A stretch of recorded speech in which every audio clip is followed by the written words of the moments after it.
বন্দুকের ওজন যতই হোক টোপরটা কিন্তু ভার, কারণ আজকের পুলিশ দাদা হচ্ছে বরের অবতার। হাই গাইজ, আমি অভি পেশায় ফটোগ্রাফার। আজকের ওয়েডিং এর কাজটা ছিল বনগাতেই, সঙ্গে ছিল সুমন আর অনিকদা। তাই তিনজন মিলে জমিয়ে দিলাম পুরো বিয়ের আসরটা।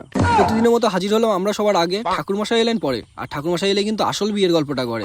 তারপর বৃদ্ধির কিছু রিচুয়াল কমপ্লিট করলাম আর চলে গেলাম সিঙ্গেল শটের খোঁজে বাড়ির পাশের এক মাঠে। দাদার হাতেই তুলে দিলাম হেলমেট, সরি টোপর। আর এখান থেকে শুরু হলো টোপরের আসল খেলা।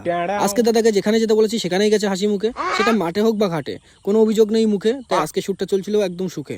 এবার সবাই মিলে রওনা দিলাম জল ছাড়ার পথে। সিঙ্গেল শটের সময় শুকটা একটু বেশি হয়ে গেছিল, তাই এখন রোদটা একটু বেশি গায়ে লাগছিল। রোদ হোক বা বৃষ্টি হোক সেটা পরে দেখা যাবে, জল ছড়তে যাওয়ার সময় নাচটা কিন্তু থাকবেই। আজকের পুকুরটা কিন্তু একটু বেশি পরিষ্কার ছিল, আর এই পুকুরের জলটাই কিন্তু এখন দাদার মাথায় ঢালা হচ্ছে। গায়ে হলুদের গল্পটা হলো শেষ, এবার বিয়ের প্রস্তুতি সবাই ব্যস্ত বেশ। বিয়েটা যেহেতু কাছাকাছির মধ্যেই ছিল, তাই আগে গিয়ে কিছু সিঙ্গেল শট তুলে নিলাম। আর এখানে এসে সারপ্রাইজ হলাম, এখানে ফটোগ্রাফার দাদার সঙ্গে আগে থেকেই পরিচয় ছিল।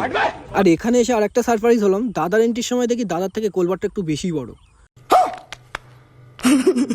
বিয়ের লগ্নটা যেহেতু একটু তাড়াতাড়ি ছিল, তাই প্রথমেই শুভদৃষ্টি মালা বদল কমপ্লিট হয়ে গেল। আর তারপর সোজা গিয়ে বসে বললো সবাই বিয়ের আসরে।